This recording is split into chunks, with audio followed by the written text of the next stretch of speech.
Deux amis se rendent à tour de rôle l'un chez l'autre pour découvrir les objets culturels posés sur l'étagère.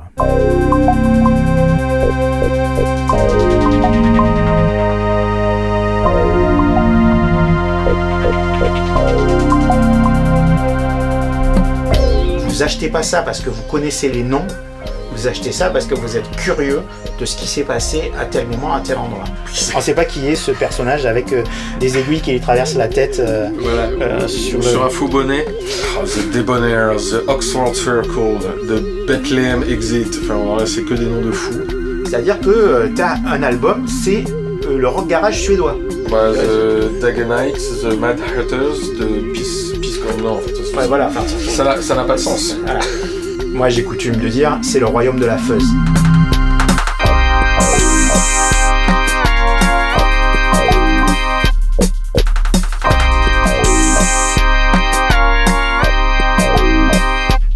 Et on va éviter des batailles de clochers. Oui, le vrai punk historique, c'est ça. C'est pas moi, c'est l'autre. Voilà, exactement. Mais l'autre, c'est moi.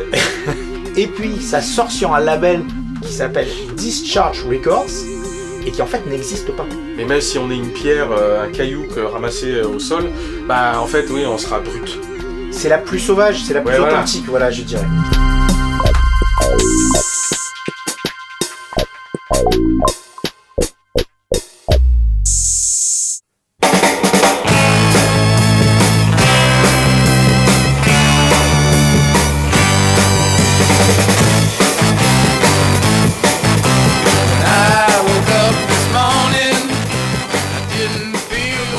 On est chez toi, Yann, et on a été directement dans ce qui est principalement la discothèque et ton bureau. On va partir dans les disques. Ça m'étonne qu'à moitié. Côté 60s. Qu'est-ce donc? Ouh là là, alors là, comme ça d'entrée de jeu, je comprends rien. Mais je sens que ça va être terrible. Waouh. Bon alors là, à décrire, ça va être chaud quand même. Ah, c'est clair. Donc, comment dire, si tu me laisses décrire tout seul, alors ce qui est marrant, c'est qu'au début, comme ça, on voit tout de suite au milieu sur un fond rose fluo. Déjà, je peux décrire ce qu'est l'objet Oui, alors globalement. déjà, presque quasiment, oui, c'est une espèce de coffret. C'est un coffret. Voilà, qui va s'ouvrir, mais enfin, je vais rester pour l'instant au niveau pochette du coffret. Où on dirait qu'en plein milieu, il y a une couverture de comics, presque un peu. Ouais, c'est ça, voilà. C'est une fausse couverture de comics. Une fausse couverture de comics. Fait par un dessinateur qui a priori serait, comment dire, n'aurait peut-être pas été engagé tout de suite, ni par Marvel, ni par DC, sans vouloir lui faire non, ça rappelle les dessins qu'on fait quand on a 14 ans. Quoi. Exactement, mais avec beaucoup de passion. Oui, tout à fait. Voilà, là il y a source détail, il y en a plein partout. Alors c'est très et fantastique et gore. Alors à décrire, déjà ça va être l'enfer. On dirait. On n'est pas obligé de tout décrire après. Non, mais quand même. Il faudrait donner une idée un petit peu. Alors déjà, le titre du comics, qui est peut-être aussi un peu quand même, vu qu'il y a box dedans, Peebles Box. C'est le titre du coffret, ça. Voilà, alors Peebles en anglais, je sais plus par contre. C'est les galets, les cailloux. Les cailloux, ok. La boîte à cailloux, on va dire. Et au-dessus, il y a une petite accroche, Dare you enter the vault of the Peebles Box. Oserez-vous pénétrer la cave, enfin le caveau, l'antre, voilà, des boîtes de cailloux. Avec une espèce de logo de faux comics Ubik Records sur la gauche. Bien sûr, le tampon, alors cette fois, évidemment, normalement, c'est approuvé par le Comic Code, l'autorité du Comic Code, mais là, c'est thoroughly disapproved by the Comic Code Authority, profondément... même consciemment désapprouvé, hein, si je fais pas un faux ami, hein, parce que je sais plus, là, j'avais pas pensé à prendre mon dictionnaire français-anglais. Une espèce de petite icône au-dessus du logo du Comic Code avec un personnage assez inquiétant. Et alors, en dessous, on dirait une armée de zombies qui en même temps serait un groupe de rock.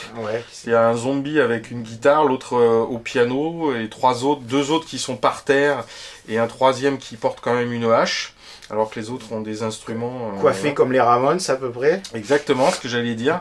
Coiffés comme les Ramones. Une chauve-souris qui s'envole au-dessus de leur tête. Ils ouvrent violemment les portes du caveau, on imagine. Et là, dans la pièce principale... Il y a 2 personnages qui, eux, ont l'air à peu près humains. Il y a un garçon de dos qui tient une torche et qui porte une espèce de jaquette en jean avec une pyramide et puis un œil au-dessus avec marqué Garage dans le dos, et une jeune femme en mini-jupe qui hurle, en robe très très courte avec un petit motif psyché dessus. Sur le sol de la pièce principale où sont ces personnages, il y a un squelette avec du sang dessus, il y a des disques qui traînent par terre, d'autres crânes et un rat. Tout ça pour vous donner un peu l'ambiance complètement morbide, fantastique et hyper terreur à fond. Et alors tout autour de cette fausse couverture de comics, il y a évidemment plein de slogans entourés par des espèces de bulles en forme d'explosion. Action-packed, Inner Sleeve, Shock, The Unreleased Peebles, Volume 10, Frenzied 60s Punk, déjà ça nous donne une indication. Terror, A Crazy Booklet of Rare and Facts and Photos, Horror 5 Wild LPs, c'est un coffret que ça va, il y a de la matière, on sait qu'on a 5 disques dedans. Wow, stacks of bonus tracks previously unreleased before, bien sûr des trucs jamais entendus avant, Wild Garage, Crazed. Bon, ça y est, maintenant je commence à avoir une idée de... Voilà, tu commences à préciser un petit peu parce que tu comprends l'anglais. Tu n'as pas lu ce qu'il y avait dans les bulles, je m'attendais pas à ce que tu fasses une description aussi détaillée, mais alors pour le coup, allons dans les bulles. Il y a les bulles. Alors, le chef, on va dire, des morts vivants... Non, c'est d'abord lui qui parle, hein, c'est vrai, dans l'ordre. Ouais. Le jeune là qui dit... J'ai cherché... j'étais à la recherche du caveau, des cailloux des Pebbles, tu peux dire, parce que Pebbles ça va être le nom générique en fait, pas besoin de traduire. Mais Forgotten, oublié, mais en français le caveau oublié, voilà, des Pebbles. Maintenant ma quête m'a amené au caveau, il faut tout retraduire dans l'autre sens. Au gardien du caveau et c'est My Doom, c'est mon... Je suis maudit. Je suis maudit, voilà. Exactement. Et oui, espèce d'idiot, maintenant tu as libéré The Garage, parce que c'est tellement des mots. Il y a des superlatifs partout. Tu as libéré la folie du garage, la démence du garage. La démence garage, parce que garage est un adjectif, d'un monde inconnu, insoupçonné. Voilà. Tout à fait. Et il y a encore une autre petite box en dessous, Scream at 5, enfin bon. Il faut garder un petit peu de mystère, surtout que... Je sens qu'évidemment, on va partir dans les 60s les plus inconnus, underground, sauvages. En fait, nous allons en territoire totalement inconnu, presque. Pour toi, ouais. Ah oui, pour moi, ça c'est quasiment sûr. Il y a peu de chances que je connaisse le moindre nom. Alors bon, il y en a de l'autre côté aussi, il y a plein d'infos. Il y a un montage de fausses pubs, ringardes, justement, qu'on trouvait dans les comics, dans les magazines et tout ça. Et puis il y a quand même la liste des morceaux. Et ça a l'air bien fourni. Des 5 albums, on va rentrer dans le détail. Maintenant il faut si en plus on ouvre. Alors continue à découvrir. J'ose même pas imaginer. Je pense qu'il faut pour que tu aies bien le truc en main, il faut tout renverser. Parce qu'il y a de la surprise jusqu'au bout. Donc on sait qu'au moins il y a 5 disques. Il y a 5 volumes. Donc c'est toujours très fluo. Le premier disque que je tiens dans les mains, recto verso, c'est un jaune fluo avec des montages photos, des dessins, des effets de graphisme. C'est toujours bicolore, jaune et rouge là. Là c'est jaune et rouge. Le fond est jaune et le graphisme en les rouge. photos sont rouges. Alors Kim Follet quand même je connais un peu. Ouais, c'est un des rares noms connus que tu vas croiser. Ça je connais un petit peu. Ça reste très underground quand même. Je te passe au fur et à mesure. Deuxième disque, on est plutôt sur un fond rose avec des écrits et en bleu marine très très foncé. Ouais. Donc là aussi ça part un peu dans tous les sens. Je regarde un peu les noms. Alors il y a beaucoup de The Inmates, The Regiment, The Buddhas, The Road. Ça c'est bon. On est vraiment, je pense, dans J'imagine qu'ils sont tous américains. Oui, alors sur cette série, oui, on y reviendra après. D'accord. Mais sur cette série, oui. Troisième, fond bleu, et puis lettrage, là encore, bleu tirant vers une espèce de violet. The Electric Prince aussi. Alors oui, sauf que là, on parlera d'Electric Prince en particulier, c'est pas vraiment un morceau. The Debonair, The Oxford Circle, The Bethlehem Exit, c'est que des noms de fous. Rien que ça, déjà, ça fait rêver, en fait. Tu te dis, déjà, t'es parti pour un voyage de malade. Celui-là est vert et... fond vert. Vert et un peu rouge bordeaux, ouais. Et le dernier. orange fluo à mort et quasiment noir. Et c'est génial. Alors en plus, bon, il y a des photos, il y a évidemment... oui, il y a des collages. Il y a des collages, là on voit une tête de Batman avec des... Enfin bon, c'est presque indescriptible, ou alors si on commence à décrire... Et un poster. T'as un petit poster quand même qui a l'air bien sympa. Très 60s, très... alors pour le coup, qui fait très... acid rock... Grateful Dead. Voilà, un peu Grateful Dead, alors que... Côte ouest. C'est un peu le contraire de Grateful Dead, c'est clair. Cette boîte-là, je te le disais. Non, mais j'imagine aisément. Là, on va être plutôt sur du court et qui envoie. Et je sens que ça va cracher de partout, quoi. Non, mais c'est très très beau, hein. Alors, là, ça fait carrément une ambiance psychédélique. Alors, d'où ça vient, ça? Il faut que j'explique. Voilà. Ça, on va mettre ça de côté. C'est une espèce de Graal. C'est compile. Pebbles, en fait, on va sortir un autre disque. À l'origine, il y a la compile Nuggets, qui est une compile historique, qui est sortie en 72, qui a été compilée par Lenny Kaye, qui allait devenir le guitariste de Patti Smith, juste après, et qui était un fou de rock 60s, et notamment de rareté, quoi, de groupes qui n'avait pas eu un énorme succès. Et cette compilation, donc, qui va sortir chez Elektra, qui est quand même un label important, qui n'est pas un petit label underground, donc elle compile une vingtaine de morceaux, de groupes plutôt entre psychédélisme et ce qu'on va essayer de définir aujourd'hui, qui est le rock garage. Mais quand même pas mal psychédélique. Et dedans, alors il y a une note de pochette de Lenny Kaye qui explique un petit peu quelle est sa démarche. Et puis alors il y a des groupes qui après sont devenus assez cultes, comme les Seeds, par exemple, The Seeds. Les Electric Prunes dont on parlait tout à l'heure. The 13th Floor Elevator, ce qui est vraiment une référence. Les disques sont très recherchés aujourd'hui. Bon, il y en a des un peu moins connus, mais qui sont quand même importants. Les Blues Magoos, les Count Five. Tout ça, c'est des groupes qui vont être en partie remis en valeur par cette compile. Et après, on va rééditer leurs albums.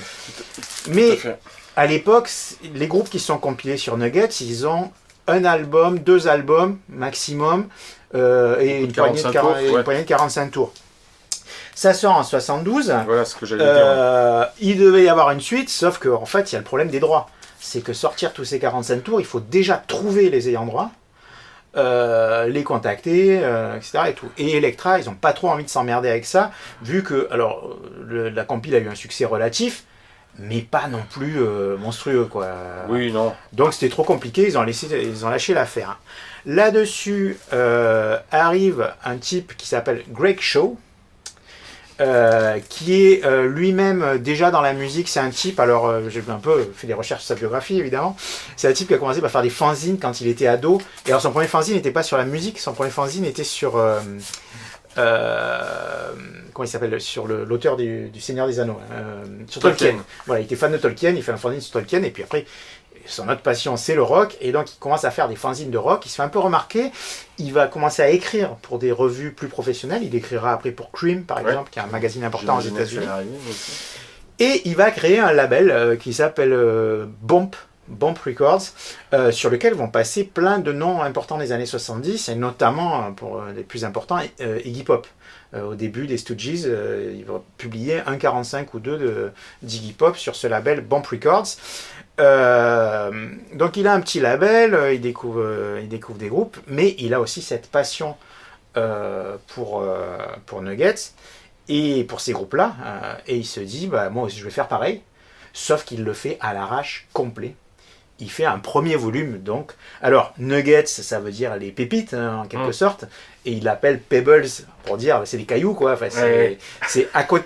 En fait, les trucs déjà underground qu'il y avait sur Nuggets, pour lui, c'est trop, quoi. Il veut vraiment aller chercher les groupes qui ont fait un 45 ou 2 dans leur vie, quoi. Et il crée une première compilation qui va tirer, je crois, à 500 exemplaires, un truc comme ça, qui va se vendre comme des petits pains, et sur lesquels il n'a contacté personne. Bien sûr. Et puis, ça sort sur un label qui s'appelle Discharge Records, et qui en fait n'existe pas.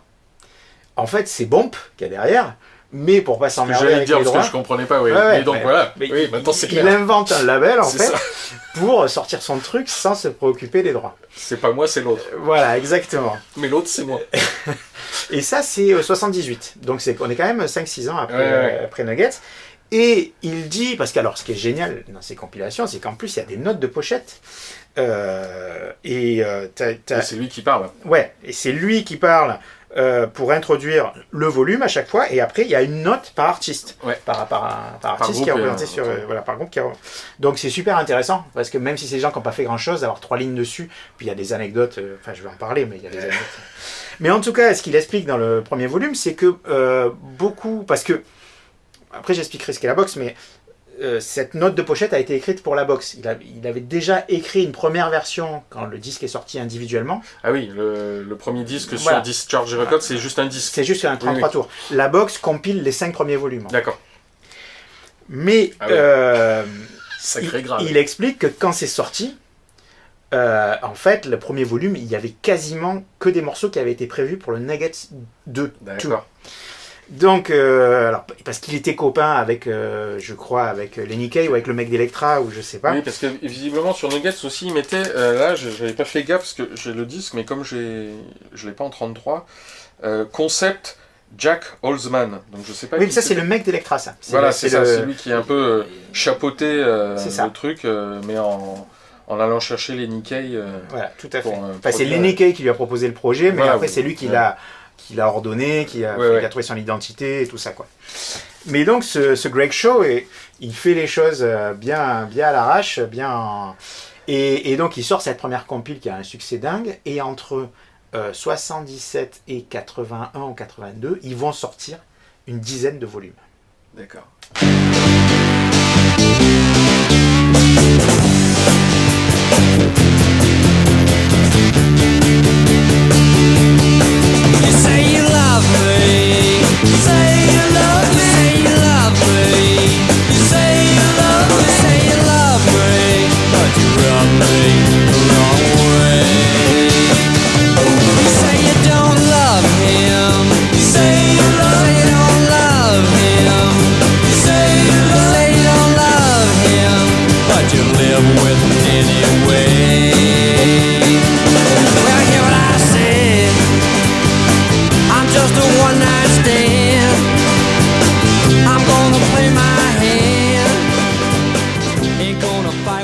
Je m'arrête là pour l'histoire, on va y revenir, mais je t'explique pourquoi c'est un Graal pour moi ça, c'est que des années plus tard, je suis gamin, je commence à m'intéresser sérieusement au rock, et puis plutôt tendance punk, plutôt tendance très électrique, un peu violent et tout ça. Et à l'époque, je vis à Perpignan, je vais chez un disquaire indépendant de Perpignan qui s'appelle Lolita, que les gens qui ont vécu à Perpignan ont connu après, surtout que moi, quand je l'ai connu, c'était un tout petit disquaire, vraiment, ils avaient un petit espace, et après, ils ont changé de boutique, ils ont pris un truc plus important, et ils sont devenus le disquaire principal de Perpignan à la fin des années 80, au début des années 90, voilà. Mais moi, là, je te parle, on est au milieu des années 80, quand je découvre, quand Lolita s'installe à Perpignan. Et donc j'allais chez eux, mais j'avais jamais les moyens d'acheter les disques. Alors ils étaient très généreux, parce que, pour la petite histoire, à l'époque, je faisais de la radio, ils me faisaient des compiles des disques du magasin pour la radio, ce que je trouve assez admirable de la part d'un disquaire, quoi. Oui. Je ne leur achetais rien, et voilà. C'est même pas sûr qu'aujourd'hui on te fasse ça. Enfin, bon, de toute façon aujourd'hui c'est totalement différent. Ouais, puis surtout c'était pas lié, ils me demandaient pas de faire de la promo. Alors évidemment, je citais le magasin, mais ils me demandaient pas. Déjà le fait même de faire la compile, je veux dire, ça prend un peu de temps quand même, ça demande une sélection. Enfin, je veux dire, je trouve ça très touchant déjà. Ouais, tout à fait. C'est. Et un jour, ils ont dans leur magasin cette boîte que tu vois là, ce coffret. Donc en plus il est rose, tu le vois de loin. Elle est rose pétard, quoi. Tu la vois de loin avec ce dessin donc très rock'n'roll, très ingrat, assez maladroit, mais quand même intriguant. Et puis cette esthétique là que effectivement pas très bien dessinée, c'est l'esthétique de tout ce mouvement du garage rock, on la retrouve très très souvent. C'est assez raccord avec ce que j'imagine on entend dedans, quoi. Ouais. En tout cas, il y a ce côté direct, quoi. Ouais, mais ce qui est trop, c'est qu'elle est vraiment, ce type de dessin, il apparaît fin 70, début 80, en hommage, parce que c'est aussi un hommage aux EC Comics, aux récits d'horreur des années 50 et tout ça, mais c'est des gens qui savent pas trop dessiner, qui font souvent c'est pas Jack Davis ou Wallace Wood, mais c'est très, mais on le voit tout de suite, c'est très référencé et c'est très direct, quoi. C'est ça qui est bien, c'est que même si c'est maladroit, il y a un truc, c'est raccord, quoi. Voilà, c'est concret, c'est raccord, ça parle. Oui, ça parle et puis c'est cohérent, voilà, c'est ça que je cherchais en fait. Et ils avaient ce coffret, en plus c'était un import, c'est la grande époque des imports, puisque c'est jamais sorti sur des labels français tout ça. Oui, donc c'était un import, il était encore plus cher parce que c'était un import. Bien sûr. Et c'était hors de question que je m'offre ça, que j'ai ce coffret. Mais tu le vois, parce que genre ils sont en train de passer des disques dans le magasin, ou au début tu vois juste le coffret. Au début je vois juste le coffret, et j'ai sûrement dû demander à l'écouter, c'est bien possible. Et alors, j'ai sorti le mot punk, mais là on rentre vraiment dans ce qu'est le garage rock, c'est-à-dire que moi j'ai une révélation à ce moment-là. Moi je connaissais la musique punk. Laquelle? Celle on va dire historique, la 77 quoi, anglaise aussi. Anglaise essentiellement. J'avais pas encore vraiment découvert. Donc déjà effectivement Sex Pistols, Clash et peut-être quelques trucs qu'on dit post-punk.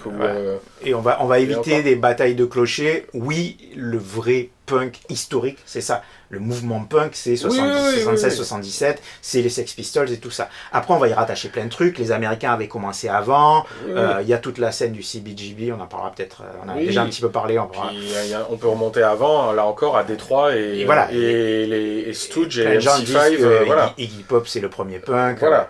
Mais on trouvera toujours un premier. Mais justement, si la musique punk, c'est une musique jouée vite, par des gens qui sont pas très virtuoses, qui sont un peu maladroits, qui sortent comme ils peuvent des morceaux enregistrés à la va-vite et tout ça, le rock garage, c'est exactement ça. Oui. C'est vraiment la préhistoire du punk, ou c'est vraiment le punk avant qu'il s'appelle comme ça. Voilà. Et c'est ça la révélation que j'ai eue. C'est-à-dire que la première fois que j'ai entendu des morceaux des Compile Pebbles, parce que moi à l'époque je connaissais pas la Compile Nuggets du tout, je me suis dit, mais en fait, la source du punk, elle est là. Et cette énergie, cette sauvagerie, et ce côté un peu grotesque aussi, tout est là.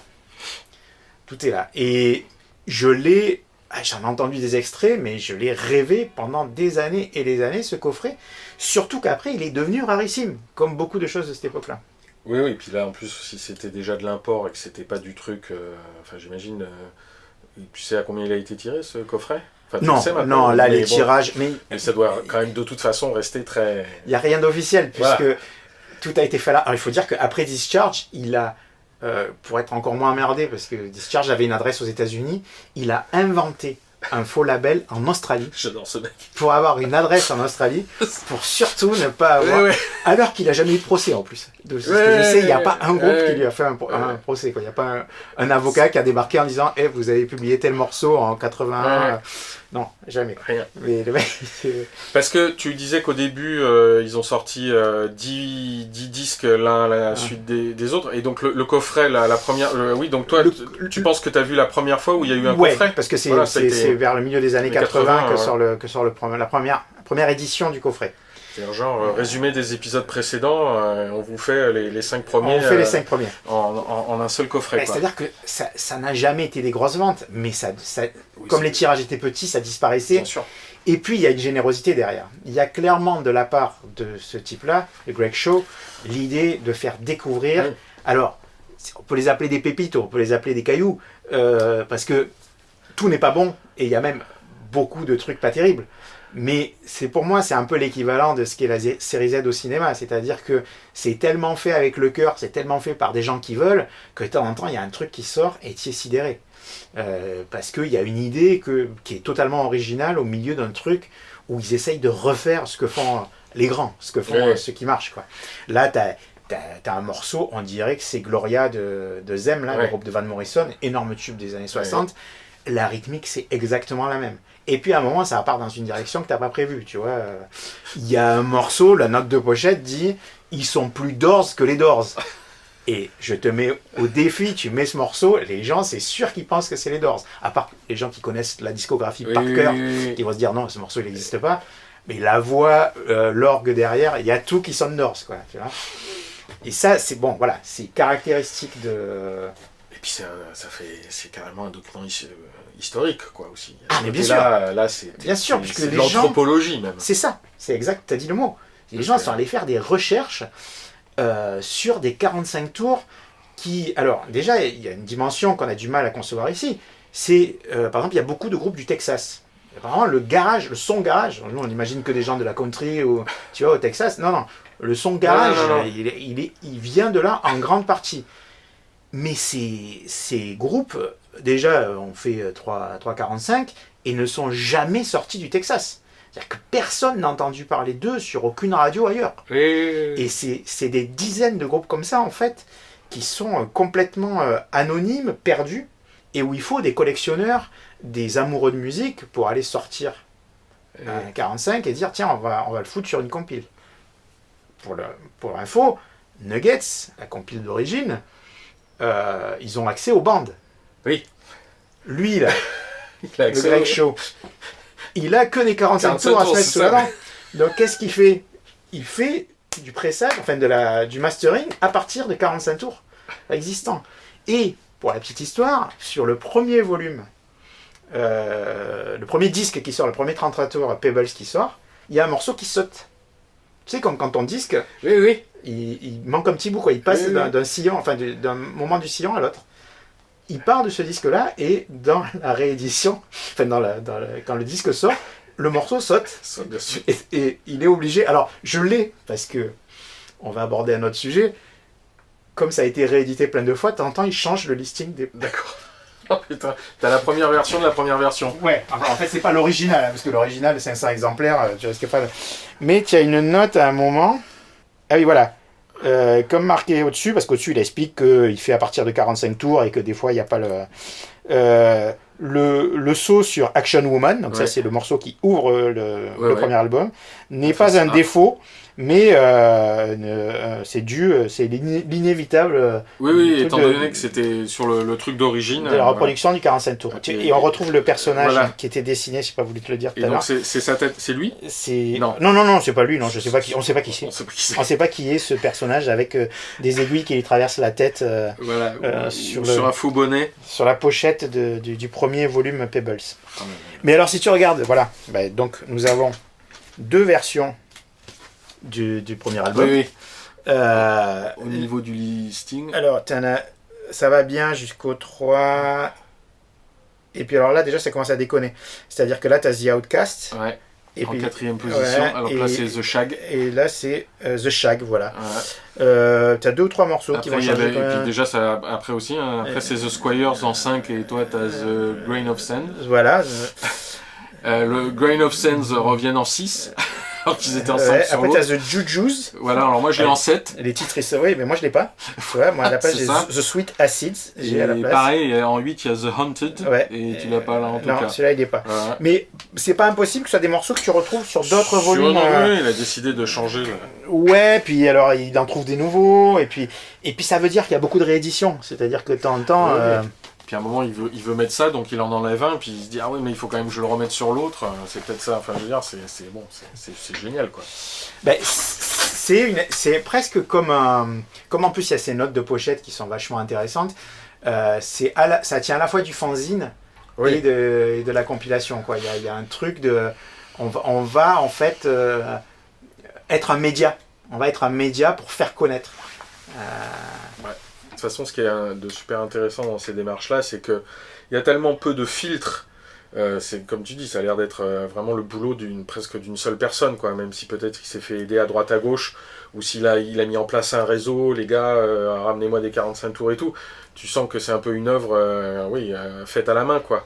Et je voulais juste te demander, parce que au niveau son, alors on est sur un peu une même palette mono son, où quand même il y a aussi des grandes différences.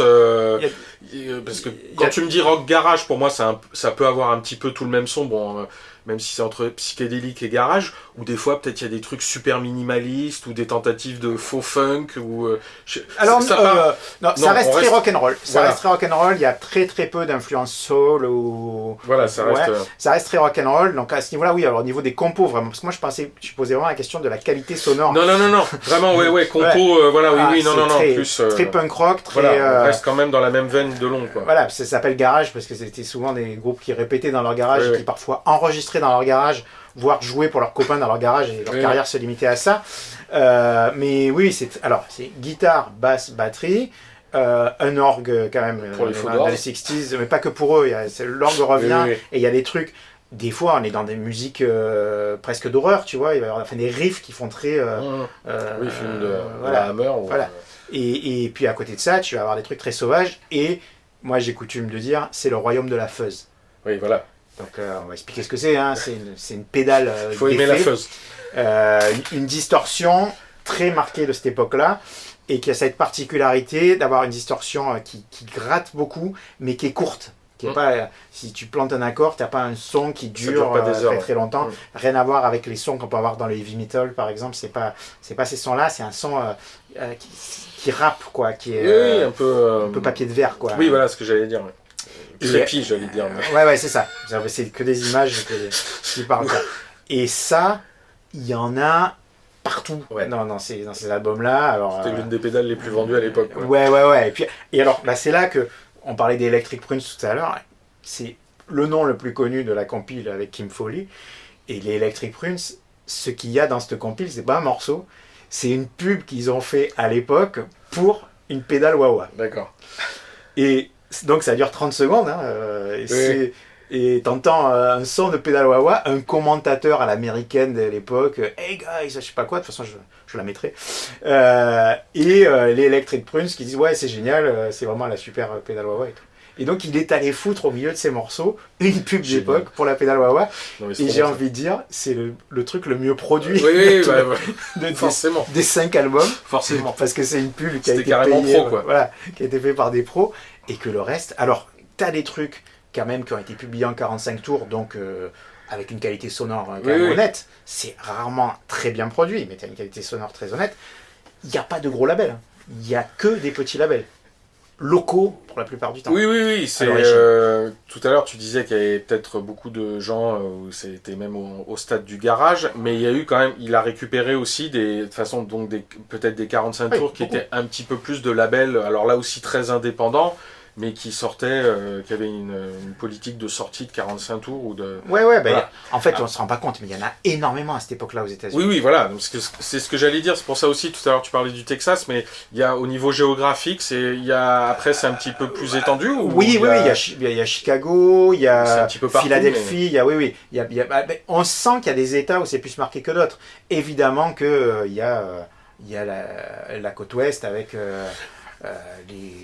Les trucs un peu acides, les trucs les plus psychés viennent beaucoup de là-bas, mais pas toujours, on a des surprises. Ouais.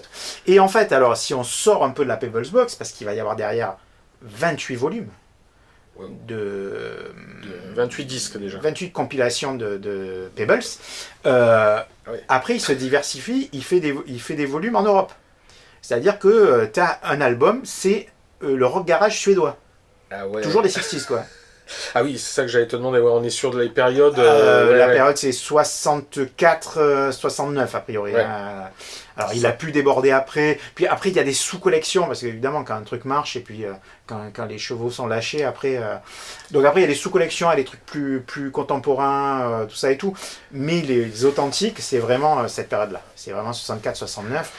Et ce qui est intéressant, c'est que tu as toutes les influences. Tu vas avoir d'un côté, des trucs très rock, mais tu vas avoir des trucs un peu influencés par l'Angleterre aussi.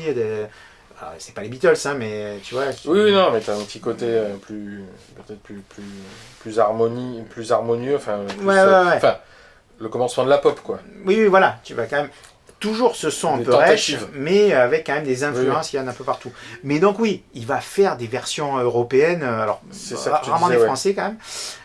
Mais tu vas en Hollande, je crois qu'il y a 2 volumes sur le garage hollandais. Tu vois, Les mecs, ils vont chercher. Ils cherchent, quoi. Et tout à l'heure, tu disais, c'est un peu lui qui fait tout. Bah, là, par exemple, je sais plus si c'est le volume 4 ou le volume 5. Je crois que c'est le volume 5. Il a carrément un copain collectionneur qui est encore pire que lui, qui est un mec qui a vraiment sorti des raretés de ça, qui fait tout le listing du volume 5. Oui. C'est sa collection de 45 à lui, et tu as des trucs encore plus barrés, que tu sais pas d'où ça sort, dont tu n'as jamais entendu parler, et j'imagine que c'est lui qui a fait les... Oui, les notes de pochette. Les notes et tout aussi. Quoi. Now, the electric prunes for Vox, bringing you the exciting new sound of the Vox Wah-Wah pedal. Let the electric prunes demonstrate the difference. Play it prunes first without the Wah-Wah pedal. Now, listen to the difference when you push that Vox Wah-Wah pedal down.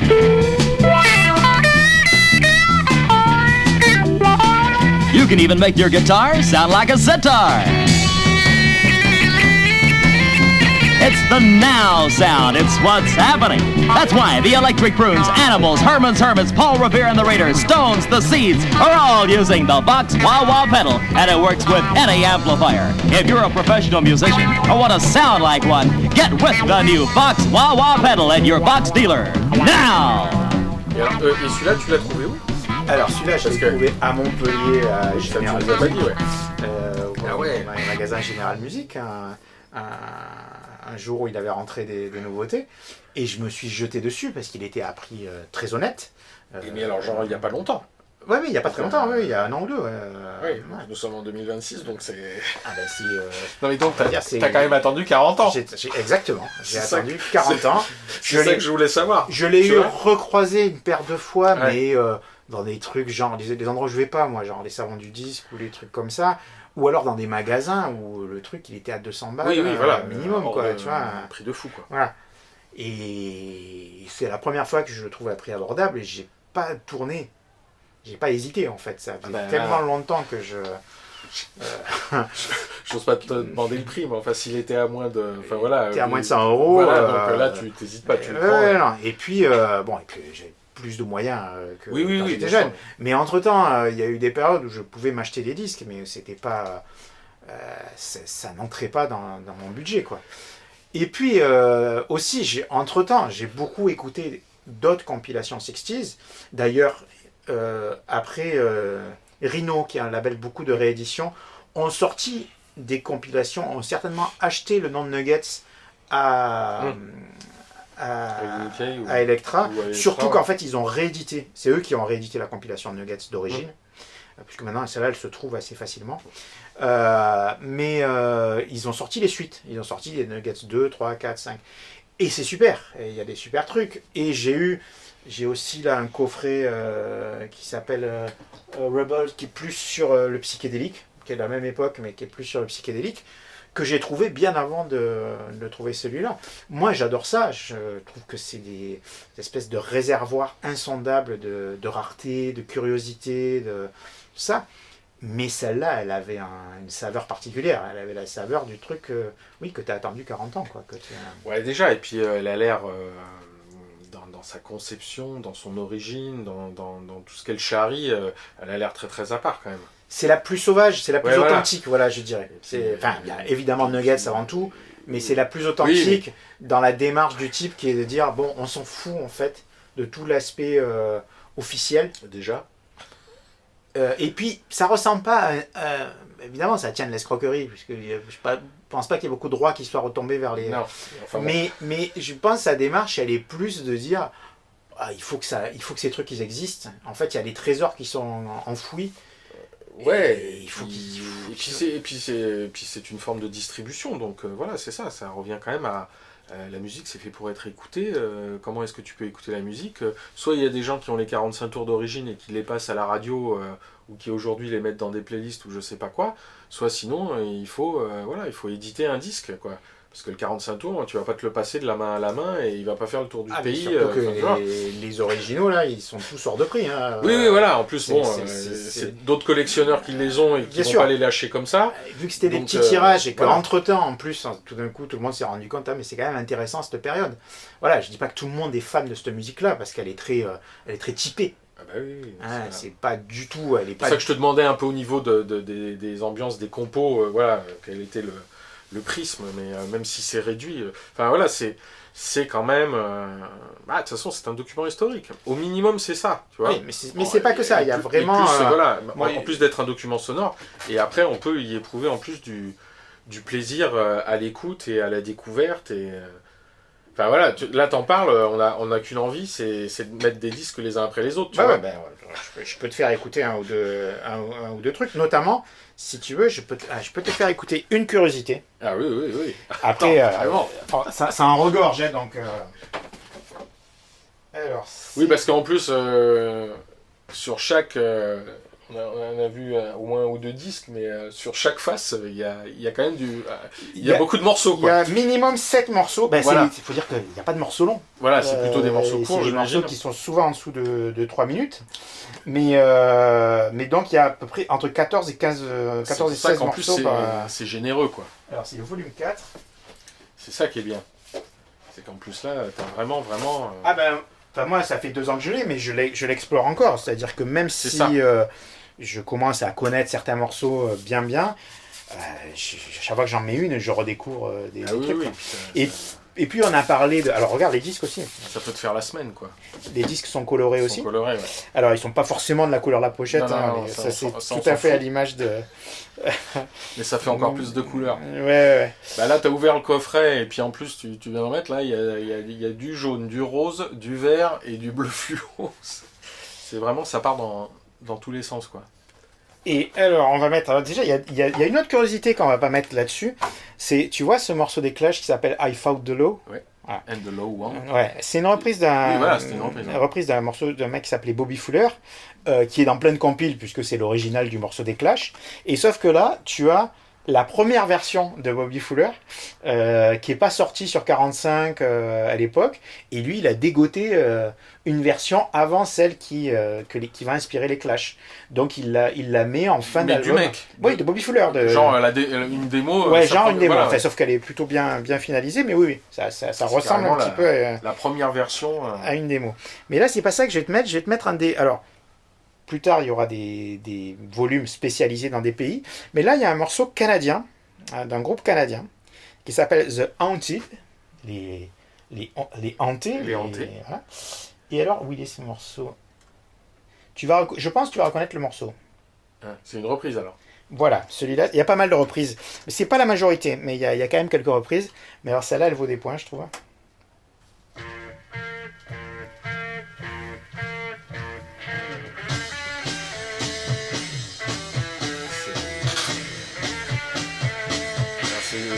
C'est Jimi Hendrix, mais c'est Jimi...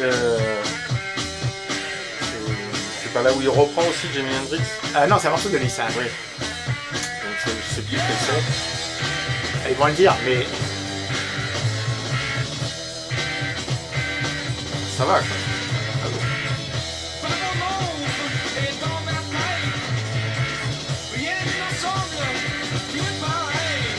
Ah oui, mais il chante en... parce que je chante en français. J'attendais la Hit the Sky. Pardon, quand j'embrasse le ciel. Voilà. Tabernacle.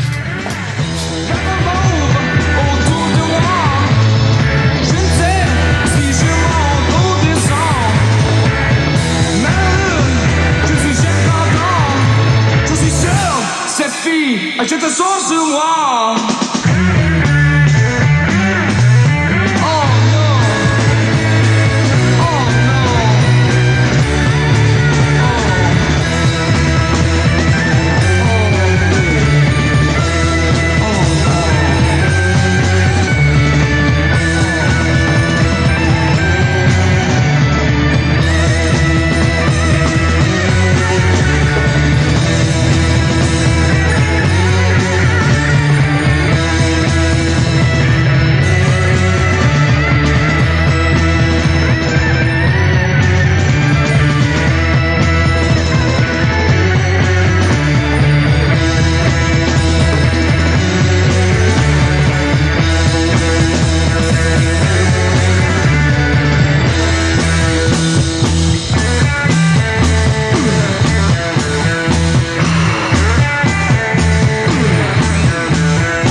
juste la fille des temps.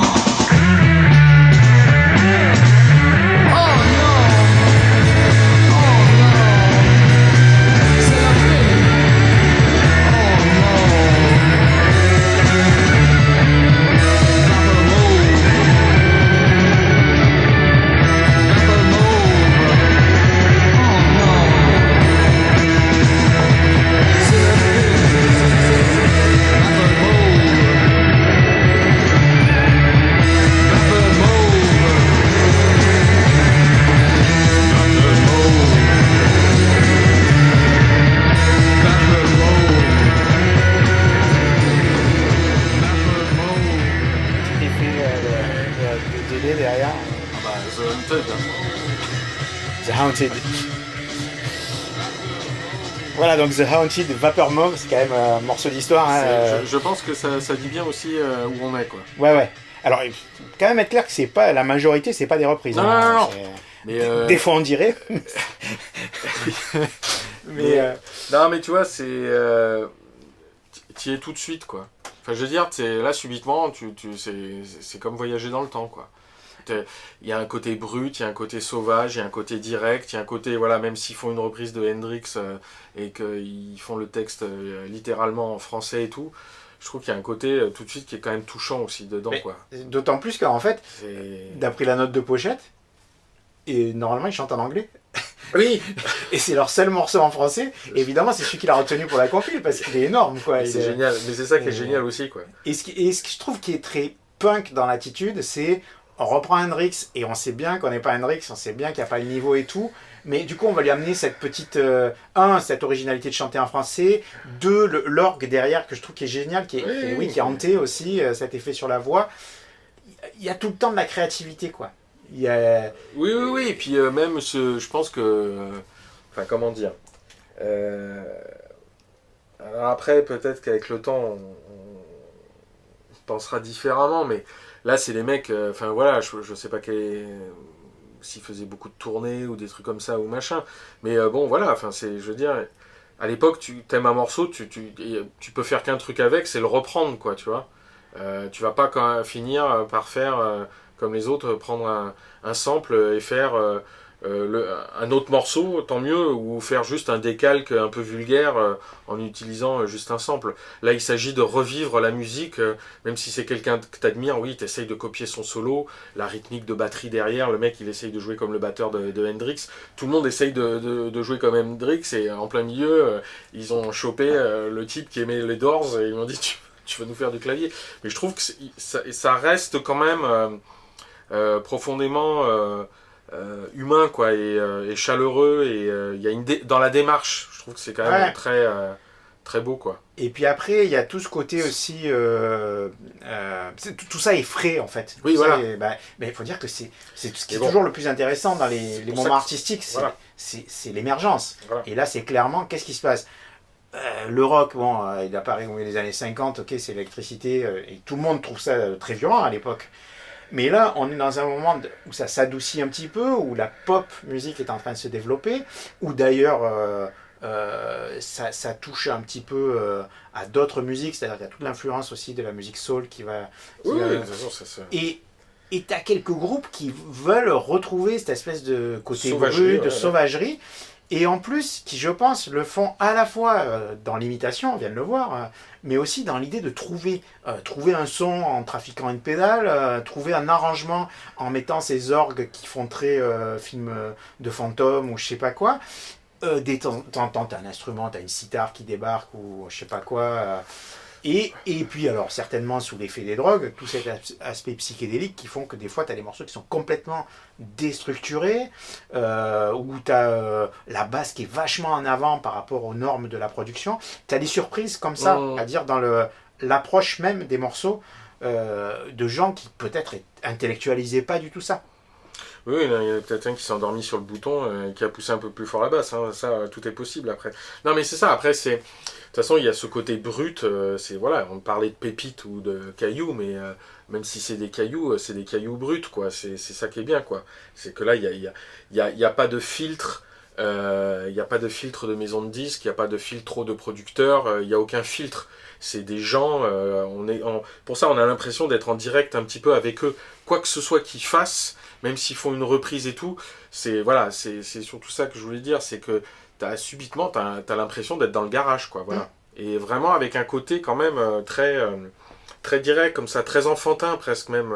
On joue dans le bac à sable, quoi, tu vois, et je trouve toujours ça assez touchant. Surtout que, comme tu disais, je pense qu'à ce moment-là, historiquement, la musique populaire commence à avoir plein de formes, devient super intéressante parce que la première vague du rock est passée et qu'effectivement ça commence à prendre plein de voies de traverse de partout. Là, les Beatles sont déjà arrivés, ils vont révolutionner plein de choses. Il va y avoir une vague anglaise. Je pense qu'aussi, à ce côté-là aussi, nous les Américains, qu'est-ce qu'on fait, quoi? Et il y a ce côté, on est un grand pays, tout le monde a des garages, tout le monde a des voitures, tout le monde a des fuzz et tout le monde a une batterie et tout le monde a une basse. Et effectivement, il y a des centaines et des centaines, voire des milliers de groupes qui se font, même toutes les semaines, et qui s'achèvent le lendemain ou 3 jours après, et qu'ils ont aussi quand même les moyens, comme c'est un pays riche, de faire un petit 45 tours, ou d'enregistrer une bande, ou quoi que ce soit, quoi. Ça coûtait pas grand chose à produire. Faire un 45 tours, tester au cas où on dégoterait le nouveau Beatles ou le nouveau je sais pas quoi. Je pense qu'il y a plein de petits labels qui y ont cru et qui se sont dit...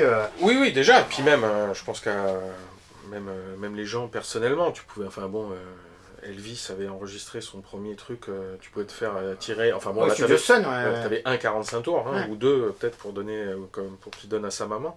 Mais enfin voilà, je veux dire, il y a toute une économie qui est en train de se mettre en place aussi et qui fait que... c'est génial. Après, on a ça dans des super coffrets, quoi. Oui, et puis alors en plus, ce qui est super, c'est qu'au-delà de découvrir ce genre de curiosité drôle, de te dire, bon, celui-là, il est pas terrible, c'est vraiment à l'époque et tout, c'est que, tu parlais de l'aspect historique tout à l'heure, c'est que, en fait, aussi, ça met en perspective ce qui est remonté de cette époque-là, les tubes de l'époque, et tu comprends pourquoi un morceau est un tube et pourquoi ça n'en est pas. C'est très très clair que c'est à voir avec la qualité d'écriture, souvent avant tout, et d'interprétation aussi, parce que là, il y a quand même... Alors, il n'y a pas de grosse catastrophe de batteur qui est vraiment à contre-temps ou de trucs comme ça, parce que c'est quand même des trucs qui ont été enregistrés pour la plupart par des labels, mais il y a quand même des choses un peu approximatives, il y a des accélérations, il y a des trucs comme ça. Mais aussi, il y a la production. Et moi, ce qui m'a toujours titillé, c'est que pour moi, la crédibilité punk, c'est pas se foutre une épingle à nourrice dans le nez ou déchirer son truc ou je sais pas quoi. La crédibilité punk, c'était ça. C'est qu'au moment où ils sont arrivés au milieu des années 70, il y avait besoin d'arrêter de faire cette musique très sophistiquée, très ampoulée et avec des groupes qui au départ étaient bien intentionnés, mais qui devenaient des groupes de stade, qui devenaient des groupes énormissimes. Et donc, ça a été un appel d'air, ça a été quelque chose de frais, des gens qui revenaient aux bases du rock, non seulement dans l'écriture des morceaux, mais aussi dans la production. Mais en fait, ce trésor qu'on découvre quand on écoute ce genre de compilation, et notamment ce coffret, parce que là quand même en 5 volumes, il y a vraiment de la matière, il y a plein d'autres choses dont je n'ai pas parlé, hein. Il y a plein de curiosités, parce qu'il faudrait vraiment les faire écouter en fait, une par une, pour dire, ah là il y a un super... Oui, il y a un solo hypnotique de guitare à un moment sur un morceau, le mec n'est pas un virtuose, il y a des tas de gens qui jouent beaucoup mieux de la guitare, sauf qu'il a trouvé le bon son, et cette espèce de tournerie, là, à ce moment-là, dans le morceau, c'est parfait. Ouais. C'est-à-dire que c'est pas la peine de tricoter des solos pendant 5 minutes. Là, ça dure à peine 8 mesures, quoi. C'est très très court. Et ça donne une ambiance au morceau complètement dingue. 1, 2, 3,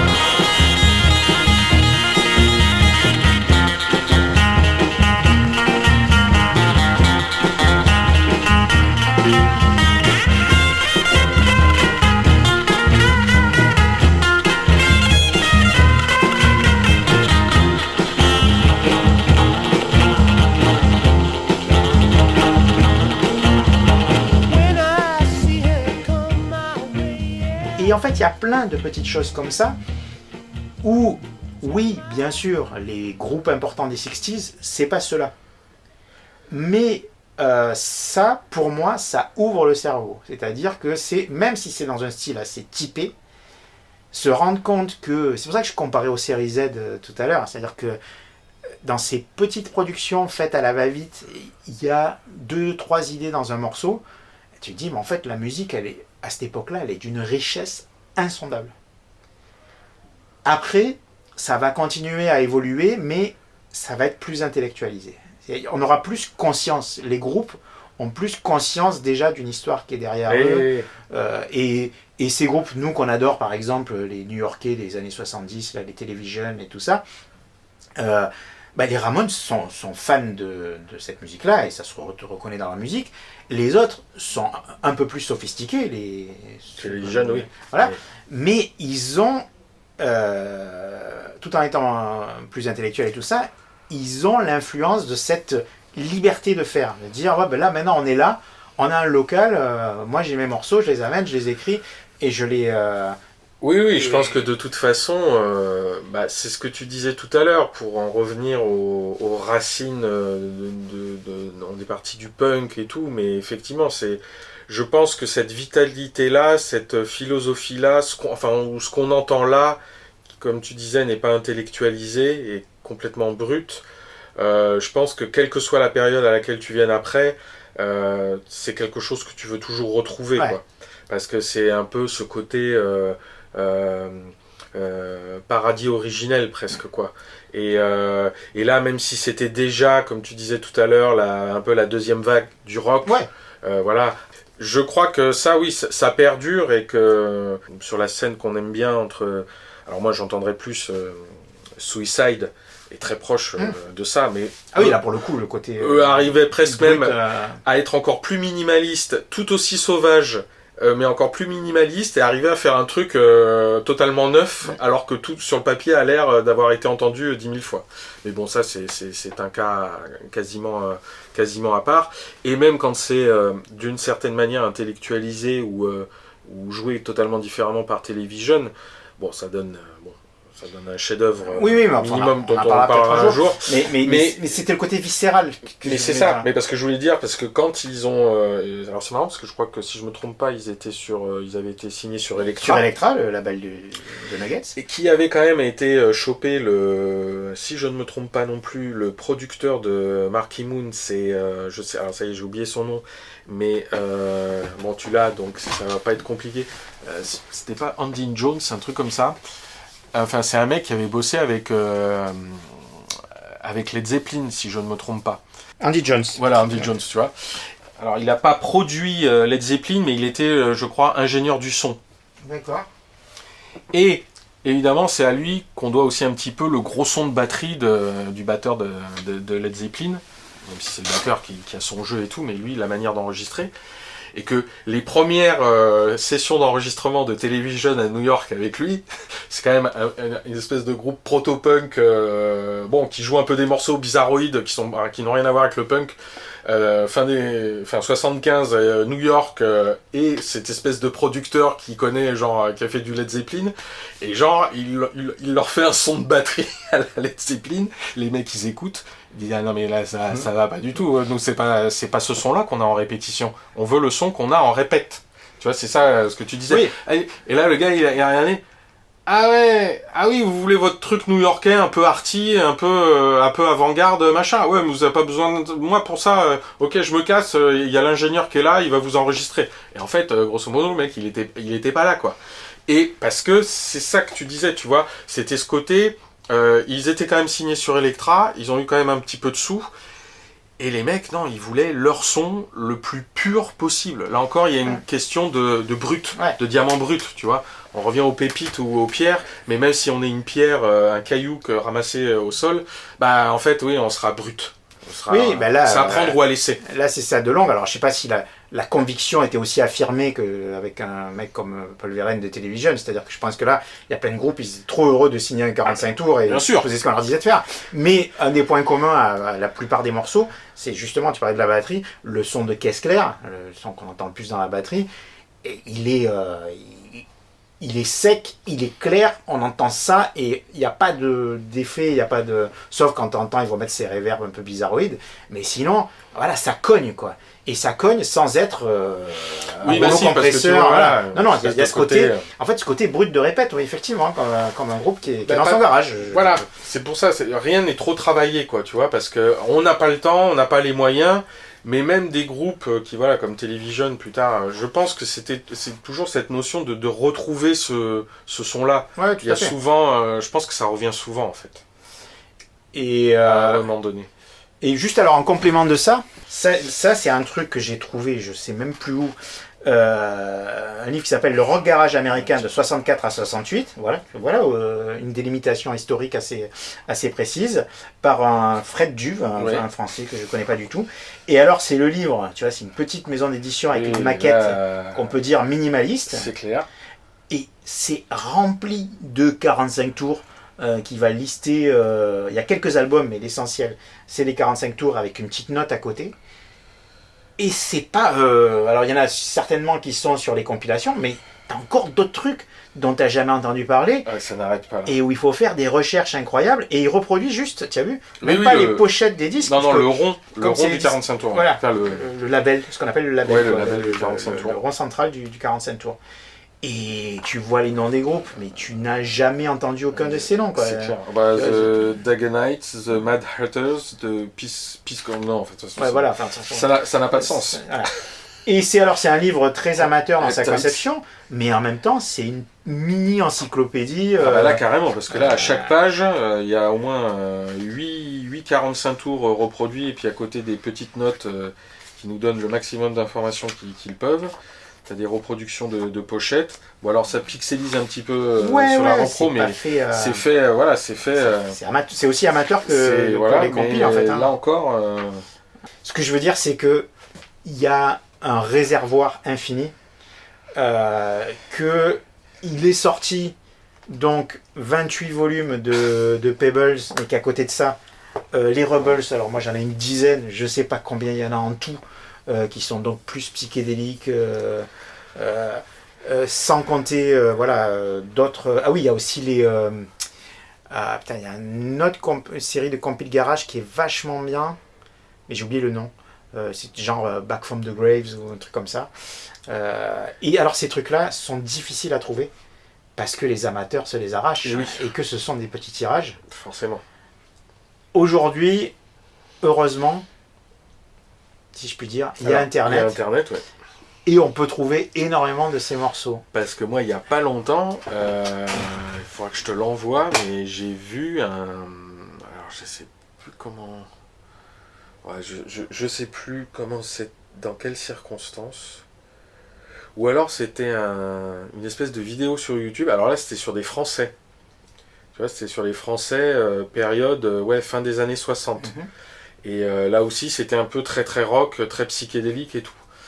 Et donc là, après, mais ça survolait très rapidement. Donc après, j'ai été rechoper, réécouter chaque morceau sur YouTube. Et là aussi, évidemment, il y avait strictement rien que je connaissais, à part un truc, tu vois, d'un mec qui en fait avait bossé avec je sais pas qui. Ah oui, d'accord quoi. Et t'as les compiles Wiz. Qui sont chez Born Bad Records, label de réédition, en fait, qui font pas que la réédition, mais qui sont excellents dans les rééditions. Et les compiles Wiz, c'est de la pop 60s française. Alors il y a des trucs qui sont plus drôles qu'intéressants, mais t'as aussi quand même quelques morceaux qui tiennent bien la route. Et t'as pas un Dutronc, t'as pas un... Non. C'est encore une là fois aussi, que des noms qu'on connaît pas. Tu te rends compte que voilà, il y avait une scène de fou t'avais l'impression que tout le monde faisait de la musique. Et c'est très revigorant, quoi, tu vois, c'est très, très joyeux et très... Et c'est un plaisir, voilà, ça revient encore une fois dans ce plaisir de se plonger là-dedans.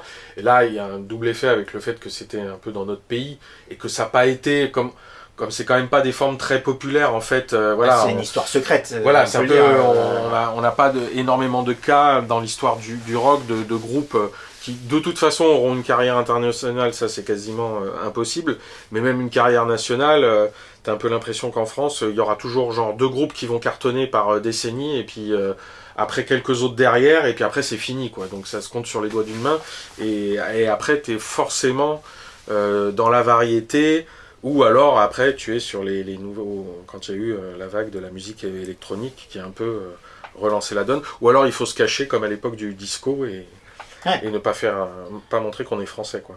Mais justement, on arrive un peu à la fin de ce sujet, et moi, parce qu'on se pose toujours la question, est-ce qu'on conseillerait ça aux jeunes d'aujourd'hui? C'est tellement typé que, oui, par curiosité, mais je suis pas sûr qu'il va y avoir beaucoup d'amoureux de ce son ingrat et ce rock très daté. Mais plus généralement, et peut-être qu'on y reviendra dans d'autres épisodes, moi, surtout ce que j'ai envie de conseiller, c'est de se plonger dans les compilations. Parce que les compilations, elles ont très mauvaise presse. Et alors, je parle pas des greatest hits, les recueils de succès des groupes, c'est encore une autre question. Mais ces compilations à vocation historique, comme ça, le mot est un peu peut-être grandiose, mais en tout cas... Thématique, voilà. Thématiques qui vont chercher un style de musique, une époque. Et à partir du moment où c'est pas le recueil des tubes du genre, ce que je ne critique pas, mais qui est une autre démarche, où vraiment on est dans une politique de curiosité. C'est-à-dire, l'idée, c'est, vous achetez pas ça parce que vous connaissez les noms, vous achetez ça parce que vous êtes curieux de ce qui s'est passé à tel moment, à tel endroit. Et en fait, on se rend compte que, oui, on ne connaît que la partie émergée de l'iceberg, et que pour un groupe qui a marché, il y en a 15 qui se sont éclatés pour des bonnes raisons, mais c'est pas pour ça qu'ils étaient dénués de talent, d'intérêt, d'inventivité, etc., quoi. Oui, et puis c'est encore une fois, c'est pour montrer que tout ça c'était vivant, quoi. Enfin, c'était rien n'était, plein de choses n'étaient pas préméditées, quoi. Ou même si elles étaient à un moment pensées, personne ne savait où est-ce qu'il allait être dans un mois, dans un an, et donc c'était, voilà, c'est une tranche de vie, c'est ça qui est génial. C'est pour ça que je pense que faut alors, t'as raison de dire que peut-être il faut utiliser le concept de compilation, mais ça, je pense qu'après ça peut pour le coup quand même parler à tous les âges, même ce son un peu quand même justement violent et brut, je pense que ça va créer des sensations à tout le monde. Il faut espérer, surtout que ça peut se trouver maintenant sous la forme de playlist sur des plateformes. Et j'ai pas essayé de taper Discharge Records ou Pebbles. Pebbles, j'ai pas essayé, mais je serais pas surpris que sur les plateformes il y ait des compilations Pebbles d'une manière ou d'une autre, avec peut-être encore un listing un petit peu varié, c'est possible, avec d'autres morceaux en moins et d'autres en plus. C'est possible. La quête ne fait que commencer.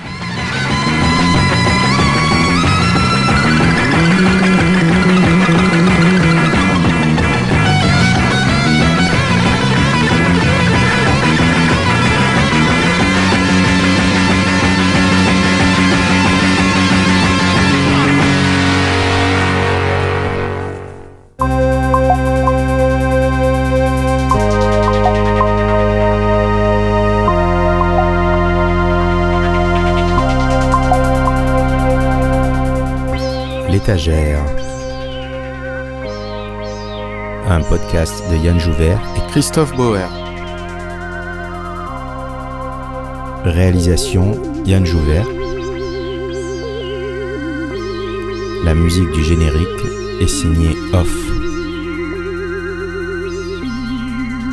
avec les chansons 99th Floor des Moving Sidewalks, You Rub Me the Wrong Way du groupe The Road, Vapor Mauve par The Haunted, Move the State of Mind, Psychotic Reaction signé The Positively 13 O'Clock et la pub pour la pédale wah-wah de Vox avec les Electric Prunes.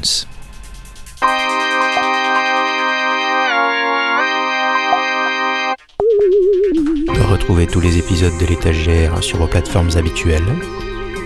Vos commentaires, critiques et encouragements sont les bienvenus sur les Facebook et Instagram l'étagère podcast.